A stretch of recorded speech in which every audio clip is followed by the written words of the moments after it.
I'm so nervous, Alan. We're going to our very first meeting in the campus organization. I know, right? I think we're gonna be just fine. I'm so glad that you have joined the organization after I text you for millions of times. Sorry, but like I said before, I'm very nervous, especially I don't have an experience like this before. You know, right? Oh, come on. That's the whole point. We're in here to gain that new experience. Right. You're right. Also, so far, the people we've met are friendly. That's true. New organization with new friends. What the worst that could be happen?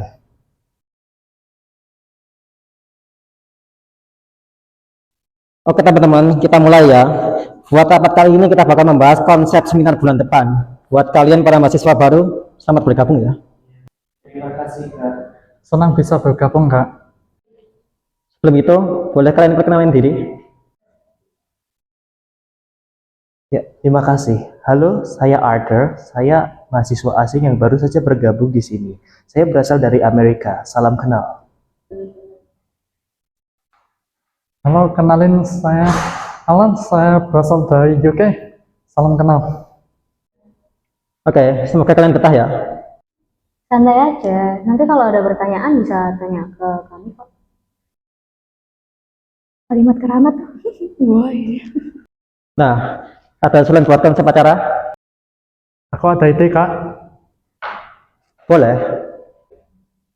Karena pesertanya kebanyakan mahasiswa baru, mungkin kita bisa tambahin sesi pertanyaan anonim. Jadi yang malu bicara tetap bisa aktif ikut diskusi. Lumayan menarik ya. Tapi setahu aku tuh peserta kita biasanya kurang aktif. Iya, dulu kami kepikiran konsep yang mirip, tapi akhirnya balik ke format lama.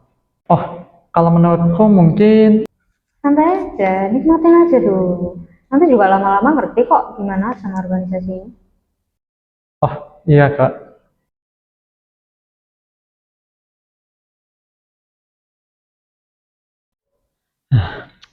Jujur ya, aku sebenarnya ngerasa agak bersalah sih.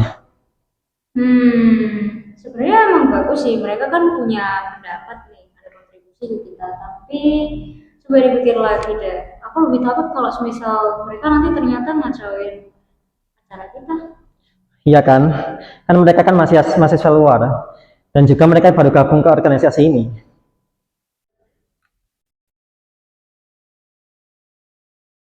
Alan, kamu kesel. Tadi kamu ngomong dipotong kayak gitu. Enggak sih. Cuma rasanya kurangin aja kayak aku nggak didengerin gitu. Aku juga ngerasa gitu. Padahal ide kamu bagus loh. Karena emang gitu kadang. Hah? Di sini tuh kayak kalau anggota baru yang ngomong namanya usulan. Nah, kalau anggota senior yang ngomong namanya inovasi. Hah? Serius? Aku pernah presentasi sejam yang dibahas senior cuma typo judul. Damn, parah juga. Tapi jangan mau diladenin terus ya. Kalau idenya bagus, simpen aja dulu. Ntar kesempatan ngomong gak tahu lagi kok.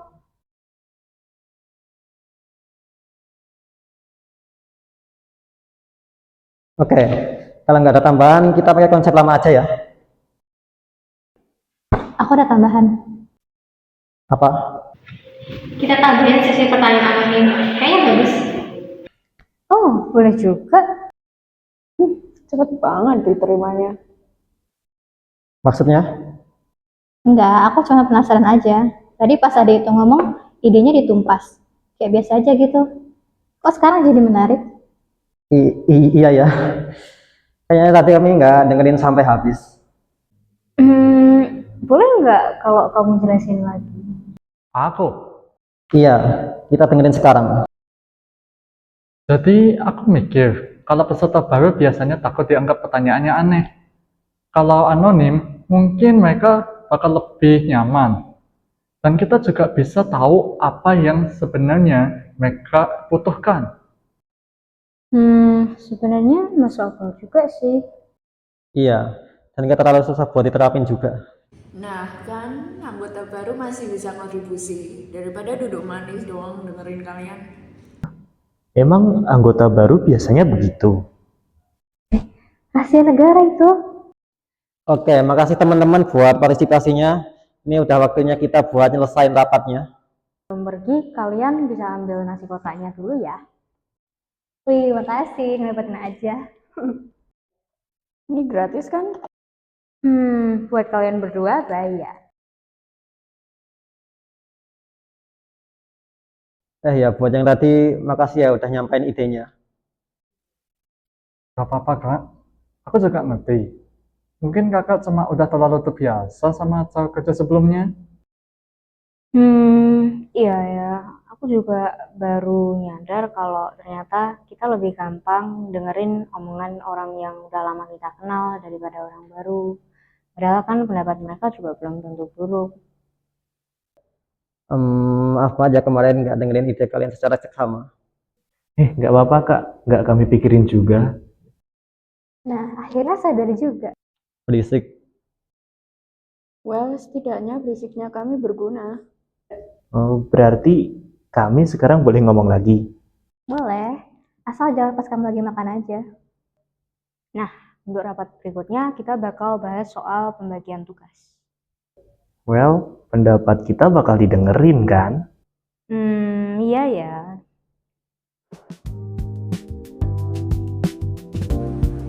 Tidak semua bentuk senioritas terlihat jelas. Ada kalanya, senioritas hadir dalam keputusan-keputusan kecil yang tanpa kita sadari membuat seseorang merasa suaranya kurang berarti. Melalui video ini, kami ingin menunjukkan bahwa senioritas tidak selalu identik dengan perpeloncoan atau tindakan yang bersifat keras. Organisasi yang sehat dibangun melalui kolaborasi, bukan sekedar hierarki. Pengalaman seorang senior memang penting sebagai bekal untuk membimbing. Tetapi, setiap anggota juga memiliki hak yang sama untuk menyampaikan pendapat dan dihargai kontribusinya. Nilai inilah yang selaras dengan Pancasila. Sila kedua mengajarkan kita untuk menghargai martabat setiap manusia. Sila keempat mengingatkan bahwa musyawarah harus memberi ruang bagi setiap suara. Dan sila kelima menekankan pentingnya keadilan, termasuk dalam kesempatan untuk berpartisipasi di lingkungan organisasi. Pada akhirnya, organisasi bukan hanya tempat untuk belajar menjadi pemimpin, tetapi juga tempat untuk belajar saling menghargai. Pengalaman senior merupakan bekal untuk membimbing, sedangkan perspektif anggota baru dapat menjadi sumber pembaruan. Ketika keduanya berjalan berdampingan, organisasi akan tumbuh menjadi lingkungan yang lebih adil, inklusif, dan selaras dengan nilai-nilai Pancasila.